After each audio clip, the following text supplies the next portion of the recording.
Coucou tout le monde, bienvenue dans ce nouveau live. Aujourd'hui, on va prendre un petit peu l'apéro ensemble. Alors, première chose, sur 4 cakes, 2 salés et 2 sucrés, et je vais vous montrer mes astuces pour partir d'une même base et adapter mon cake salé en 2 versions et mes cakes sucrés en 2 autres versions, sans chipote, sans devoir refaire tout un barda, tout ça en version très rapide. C'est assez facile. Donc, je prends la même base de cake salé et je vais l'agrémenter de 2 manières, vous allez voir. Alors, je vais partir sur quoi aujourd'hui? Je vous parle souvent des moules Guy Demar, donc pareil, Gabin en cuisine, le Facebook est disponible. Donc, je vous parle souvent des moules Guy Demar. Alors, c'est vrai que c'est un budget, hein, ce moule-là, il est à 61,90 €. Mais ça me facilite la vie. Ça veut dire qu'avec une seule, 2 recettes, je vais dire, je vais faire 4 cakes. Donc, je vais faire 2 sucrés, 2 salés et je vais avoir des cakes que je vais pouvoir mettre sous vide parce que c'est des bonnes portions, d'accord? J'aurais pu aussi faire cette recette pour ceux qui l'ont dans celui-ci. Donc, ça, c'est le 5 cakes long. Attention, donc, ils sont beaucoup plus petits. C'est les mêmes quantités que vous devez faire que sur un 4 quarts, un 4 quarts. Donc sur celui-ci, attention aussi, la recette que je vais vous donner, elle peut s'adapter au moule à cake classique ou au moule à mini cake. Mais alors là, il faudra juste changer les proportions, d'accord? Parce qu'un moule à cake, c'est un tout petit peu plus petit, légèrement plus petit que 2 empreintes ici. Ça va?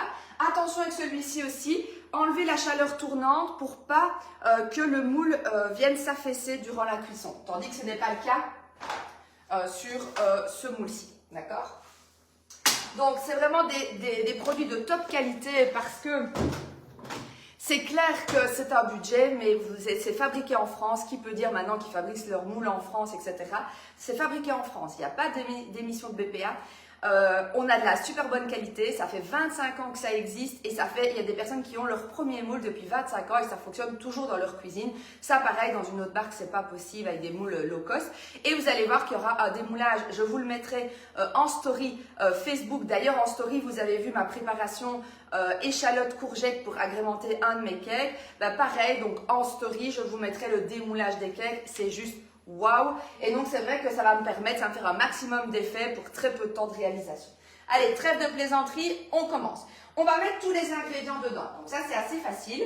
Donc, pareil, ce n'est pas une recette cookie dough, mais je peux avoir des recettes cake sur cookie dough qui pourraient s'adapter. D'accord? Moi, c'est juste que je vous donne ma recette de base de cake salé et ma recette de base de cake sucré, je vais y arriver, et puis que vous pouvez agrémenter à votre convenance. Je vais mettre 170 g de farine. Ouais, hop, je me concentre hein, parce que sinon je vais encore faire des bêtises.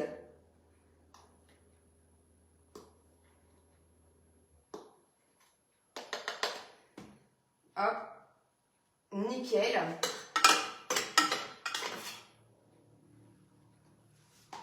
Mais il m'ennuie aujourd'hui. Parfait. Donc 170 g de farine. On va mettre un peu de sel de poivre, mais jamais en contact de la levure. Donc, ce que je vais faire, c'est que je vais mettre la levure maintenant et je mettrai le sel après. Alors, aujourd'hui, j'ai utilisé de la levure pareille de chez Demar. C'est la levure pain. Pourquoi est-ce que je fais celle-ci aujourd'hui et non pas la brioche que j'utilise parfois pour faire mes brioches? Tout simplement parce que la brioche, elle s'active au contact du sucre et celle-ci, elle s'active au contact du sel. D'accord? Donc, étant donné que c'est une recette salée, je mets de la levure à pain. J'ai remarqué qu'avec la baking que j'utilise pour mes pâtes, je trouve que dans les cakes salés comme ça, c'est un peu moyen, tandis qu'ici, on a vraiment quelque chose de bon au niveau du résultat. Je devais mettre 11 grammes, ça tombe pile poil, c'est un paquet chez eux, donc ça, c'est génial. Autre chose que je voulais vous dire, oui, et jamais au contact du sel. Alors, je vais aller mettre 3 œufs. Pourquoi? Parce que justement, ça ne permettra pas à la levure de se développer. Donc ça, c'est important. Donc on isole en fait. Je vous rappelle aussi, on ne casse pas des œufs sur un Thermomix, je vous le dis assez souvent. Parce que ça impacte les pieds de la balance pour les novices. Donc 3 œufs, 75 g d'huile.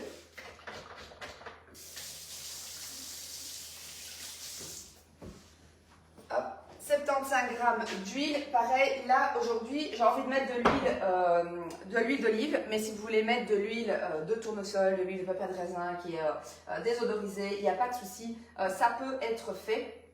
Et ici, je vais mettre 75 grammes. Vous savez, je recycle mes bouteilles puisque je vais chez le petit producteur acheter en plus grosse quantité pareil, et puis je remplis des vieilles bouteilles. Voilà. Je vais mettre 75 grammes de lait. Alors, pourquoi est-ce qu'on met huile, lait? Simplement pour avoir quelque chose de très onctueux. C'est un peu comme avec les chouquettes, quoi. On a cette même logique. 75 grammes. En fait, le fait de faire un mix des deux, ça va vraiment avoir quelque chose de moelleux, mais en même temps qui se conserve sur la durée. Mais donc voilà. Et sel, poivre. Alors moi, je ne sale jamais assez mes préparations. Mais parce que ici, j'ai ressalé un tout petit peu. Je vais ressaler un tout petit peu parce que ça, c'est vraiment mon souci, c'est que je ne sale pas assez. Donc, quand je fais des cakes pour d'autres personnes que nous, il faut que je réfléchisse à ressaler un peu plus. Donc, farine, levure, œufs, huile, lait, sel, poivre. On est bon, on est parti pour 1 minute à vitesse 4. Donc, j'enclenche 1 minute en vitesse 4. Et je range tout dans mon frigo et je reviens. Hop.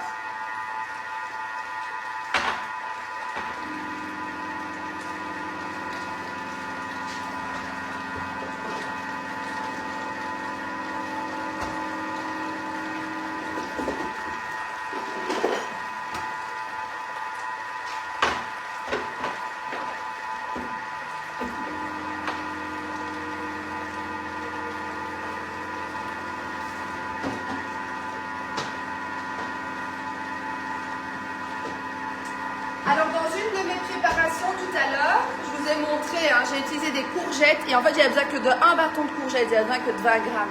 D'accord, donc voilà.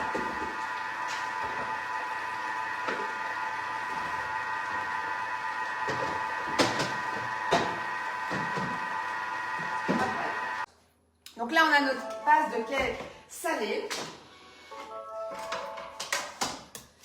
Hop là.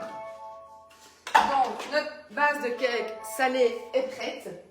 Donc, ce qu'on va faire, c'est qu'on va répartir dans les 2 moules. Alors là, 2 écoles encore une fois. Ce que vous devez faire, donc 2 écoles. Soit vous divisez votre pâte dans 2 récipients et puis vous l'agrémentez et vous la faites retourner au Thermomix pour bien mélanger. Soit vous faites comme moi, c'est-à-dire la version des fainéants. C'est que je vais répartir dans mes 2 moules. Alors, on remplit toujours les moules à 3/4, pas plus. Alors moi ici, je mets et puis je regarde. Hop. Donc, je regarde ce que ça donne. On tape.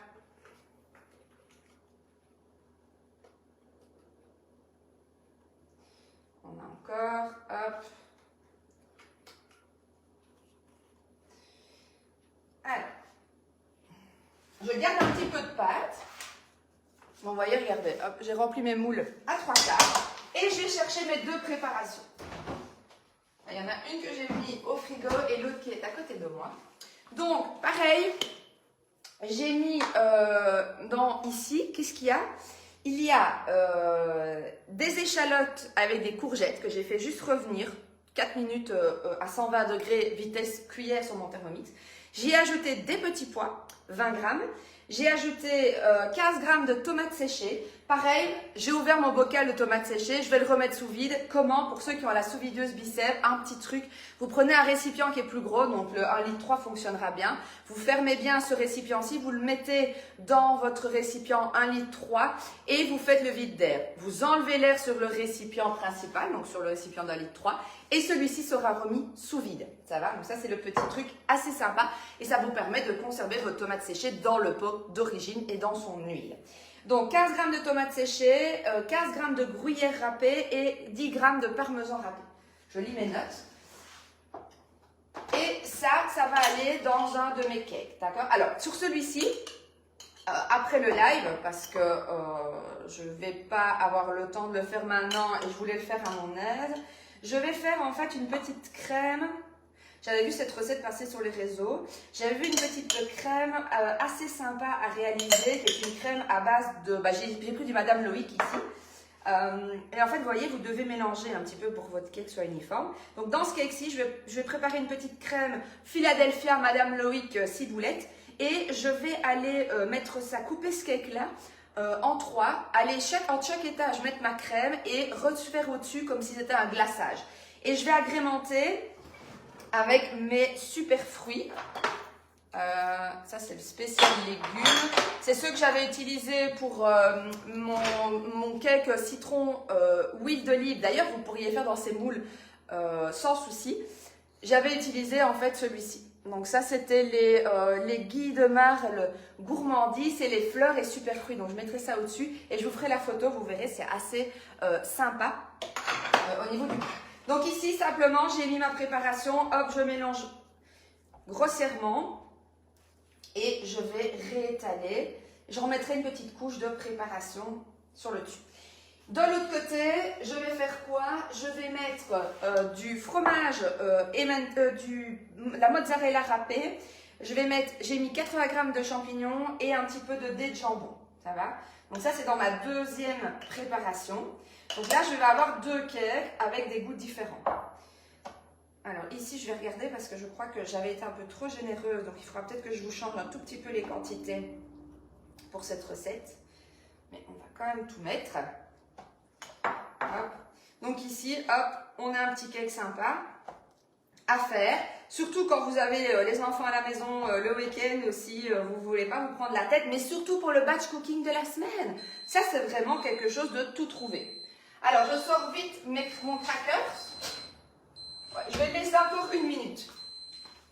Je vais me remettre un pense-bête parce que sinon je suis capable d'oublier. Je vais le remettre juste 1 minute. Donc ici, hop. Voilà, j'ai un petit peu contaminé avec le jambon mon autre préparation. Je vous montre. Je vais mettre ça là.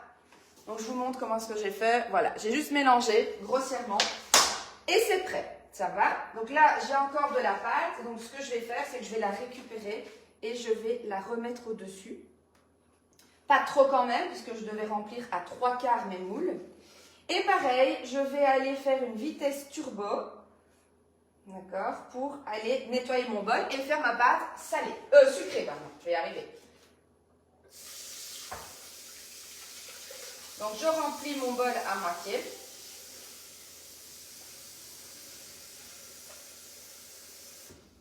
Goutte de produit vaisselle. Alors, je vous rappelle aussi, pour ceux qui doivent quitter le live, tout sera revisionnable en replay, bien entendu. Je vais juste aller faire la vitesse turbo et je vais aller sortir mon crackers.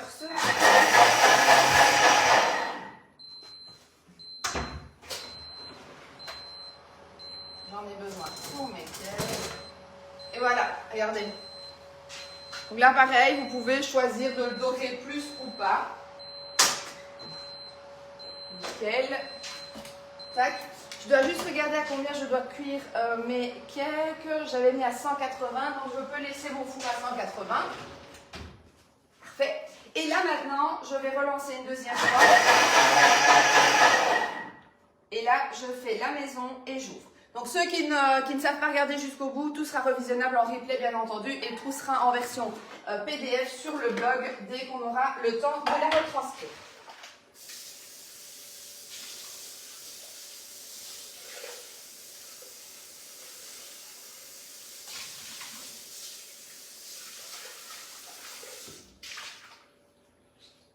Alors ici, ma pâte est un petit peu accrochée, donc un petit coup d'éponge.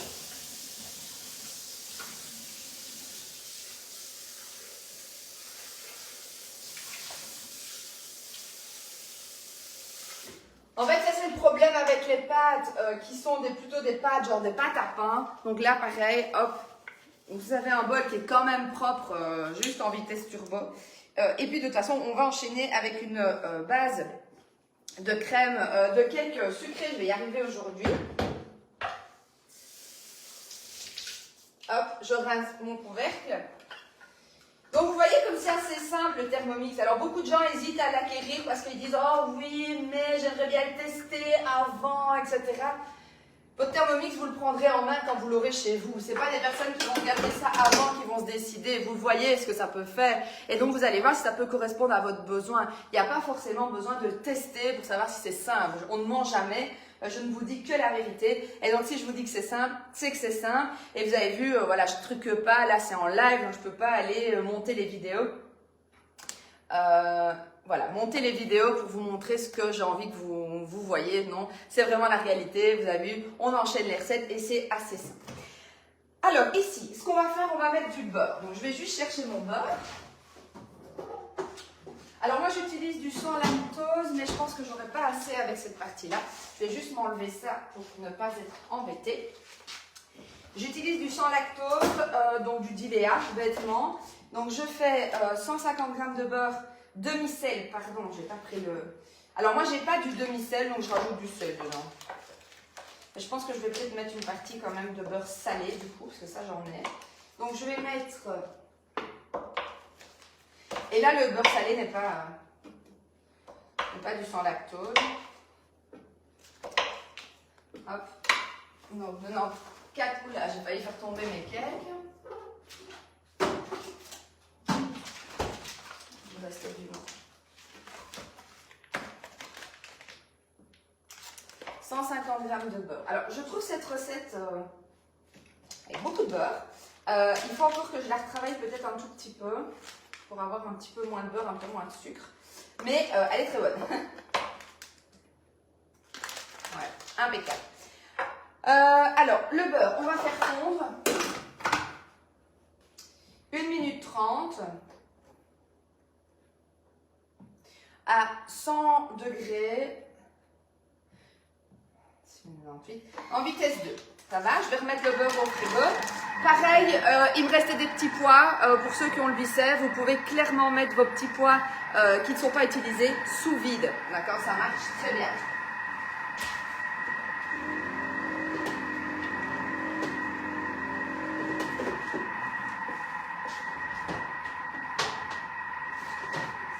Et donc ça évite quand dans une préparation, vous n'avez que 30 grammes, ici c'était 20 grammes de petits pois, mais vous avez acheté la boîte, qu'est-ce que vous faites avec? Vous la mettez sous vide et elle se conserve dans votre frigo assez facilement.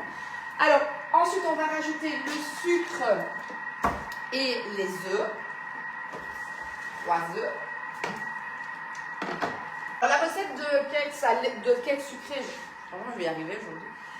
De cake sucré est un peu plus longue que celle du salé, bien évidemment, parce que dans la salée, on peut tout mettre au même moment. Dans la sucrée pas, on doit travailler en étapes, et donc là, ça vous évite, ça vous évite en fait de devoir utiliser votre micro-ondes, d'accord? Donc, en première étape de ma recette, c'est clairement d'aller mettre chauffer mon beurre. Comme ça, ça m'évite d'aller chipoter avec un four à micro-ondes, etc.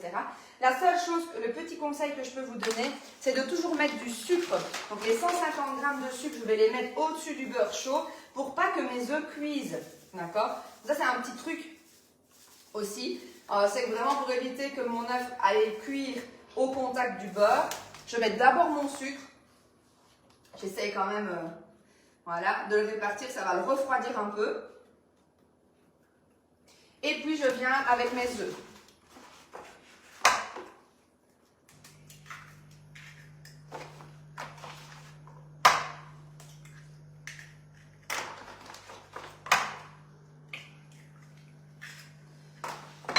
Voilà.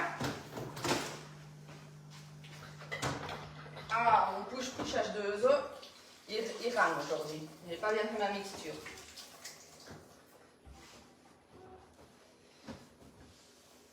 Hop, ça c'est bon. Donc j'ai mis mon sucre et j'ai mis mes œufs et je vais faire 1 minute en vitesse 5.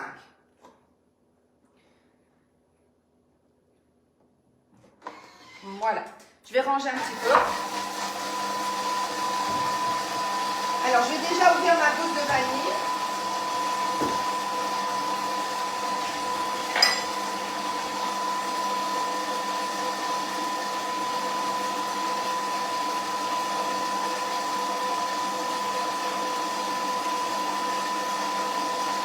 pas si vous me voyez.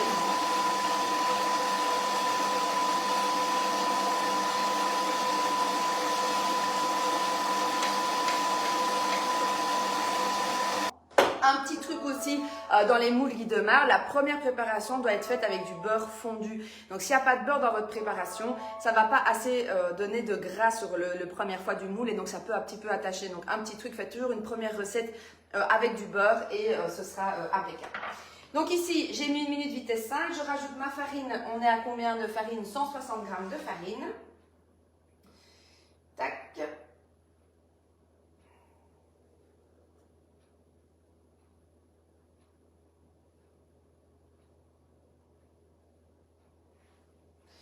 Voilà.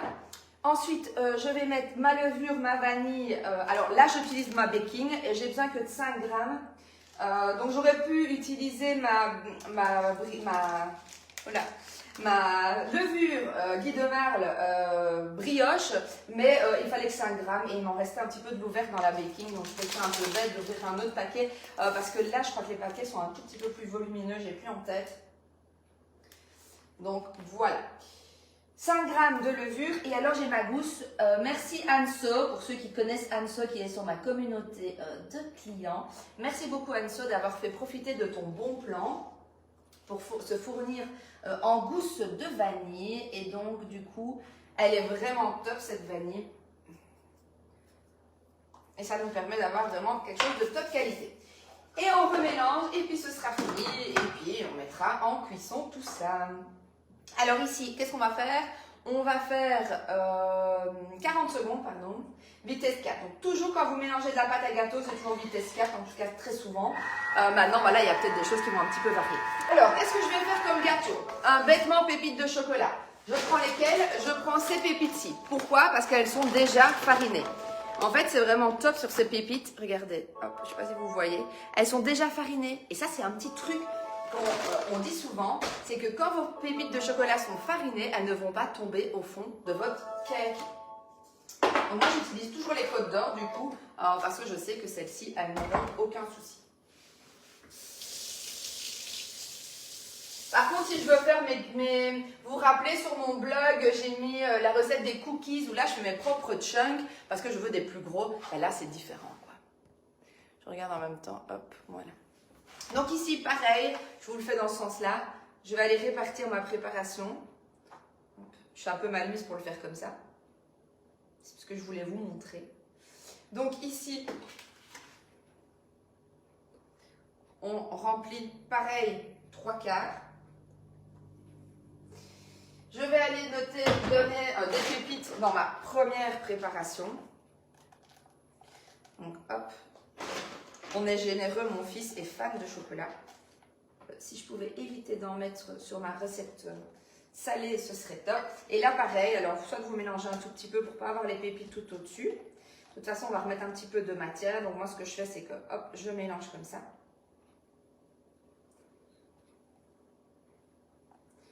Tac, tac.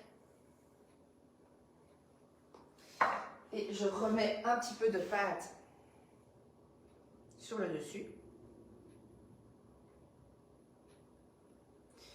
Et je termine quand même avec 2-3 parce que je trouve que c'est bien meilleur quand ça c'est sur le dessus. Par contre, je ne l'ai pas faite, j'ai oublié. Je voulais récupérer cette pâte-ci et mettre avec du cacao. C'est pas grave. Je vais mettre une cuillère. J'avais mis une cuillère à soupe, donc ce sera très bien.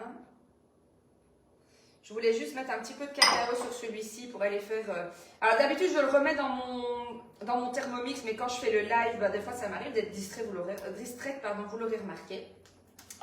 Et donc du coup, d'habitude, je remélange en fait ça dans mon Thermomix pour avoir un cacao qui est bien homogène dans ma pâte et qui me fasse un gâteau noir.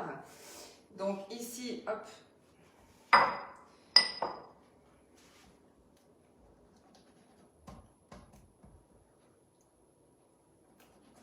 Donc ça, c'est toutes les préparations.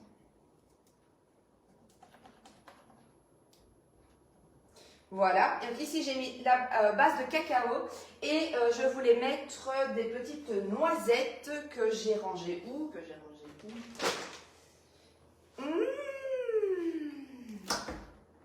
Mes petites noisettes ont disparu.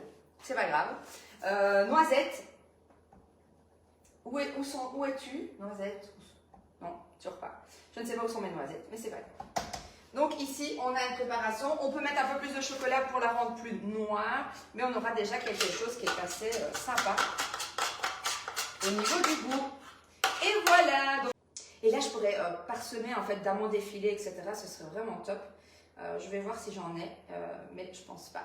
Mais voilà. Et donc ici, vous avez 4 cakes, tout ça, bah, c'est super simple à faire. Donc vous avez des invités et encore nous on papote pendant le live, je donne à chaque fois des petits trucs et astuces et donc du coup moi je perds un tout petit peu de temps dans ma réalisation. Mais c'est clair que quand vous êtes à la maison, c'est beaucoup plus rapide. Aussi vous voyez beaucoup d'ustensiles utilisés. Tout ça vous ne le faites pas bien entendu quand vous êtes chez vous et que vous faites votre recette. Ici c'est moi pour ne pas perdre trop de temps sur le live aussi. Bah, je prépare un petit peu des choses à l'avance plutôt que de chaque fois devoir aller chercher dans mes tiroirs etc. Même si je le fais sur certaines recettes. J'espère vraiment que ce sera des recettes que vous allez tester, que ça va vous plaire, que quand vous avez des invités le week-end, je crois que ce week-end il fait mauvais, mais voilà, dès qu'il va faire beau, que vous faites un petit barbecue maison, vous penserez à moi à faire ce type de recette. Si vous êtes intéressé par les moules Guy de Marle, allez sur le Facebook de Gabin en cuisine, conseiller Guy de Marle et il vous répondra. Franchement, il est aussi proactif que moi. On a plein d'idées. On travaille en collaboration, donc des fois vous allez voir des photos qui sont de chez moi, qui sont là-bas, etc. Donc vraiment pas hésiter parce qu'il y a toujours eu une petite guéguerre entre les deux marques, mais plus maintenant puisqu'il n'y a plus de robots de cuisine chez Guy de Marle. Donc voilà, on est vraiment soft là-dessus. Et donc voilà, parce que souvent il y a des personnes qui posent des questions parce que c'est des petites policières voilà, j'ai déjà eu des messages en privé, etc. Donc voilà. Donc on est zen. Gabin en cuisine s'occupe de Guy de Marle. Il répondra à toutes vos questions. Il y a le code conseiller Gabin en cuisine. Gabin, G-A-B-I-N, bien entendu, en cuisine. Et également, si vous n'avez jamais commandé sur la boutique en ligne, n'hésitez pas à lui demander un petit bon de réduction. Et on regardera ensemble pour vous donner tout ça. Je vous embrasse, à très vite. N'hésitez pas à partager cette vidéo. Je pense qu'elle était vraiment chouette. Elle était bourrée de petits trucs et astuces. Donc vraiment, n'hésitez pas à partager à vos amis voilà, qui ont envie de tester au Thermomix et qui ne connaissent pas encore ma page. Je me ferai un plaisir de les conseiller et de leur donner également des petits conseils. C'est pas parce qu'ils n'ont pas acheté. Et je rappelle aussi que beaucoup de personnes me disent oui, mais on n'est pas de la même région, etc. Sachez qu'on se déplace sur toute la Belgique, les Pays-Bas et le Luxembourg. On n'a pas de région. Moi, je fais ça à temps plein. Donc, du coup, ça veut dire que vraiment, je suis là pour mes clients. J'essaie d'être présent à vos côtés, en live beaucoup, vraiment d'essayer de vous partager des chouettes recettes, mais on peut vendre partout et vous conseiller de partout, surtout maintenant à l'ère du digital, parce que une conseillère qui va vous faire les 2 heures, bah vous savez mon point de vue là-dessus, mais une conseillère qui va vous faire les 2 heures de démo de base, mais que vous ne verrez plus jamais de votre vie, ça ne sert strictement à rien, parce que ces 2 heures-là, elle vous aura expliqué tout à la va-vite, elle sera venue, mais vous n'aurez plus jamais son nom en tête, parce qu'elle ne vous aura pas marqué. Donc choisissez votre conseillère, choisissez-la bien, et choisissez-la pas forcément la plus proche de chez vous, parce que la proximité ne veut pas dire que c'est celle qui vous conseillera le mieux sur le long terme, d'accord? Allez, je vous fais des gros bisous, à la semaine prochaine et j'essaierai de trouver encore des super chouettes idées. L'apéro, je trouvais que c'était vraiment top. Je vais réfléchir à la prochaine parce que là, j'avais mis franchement la barre haute.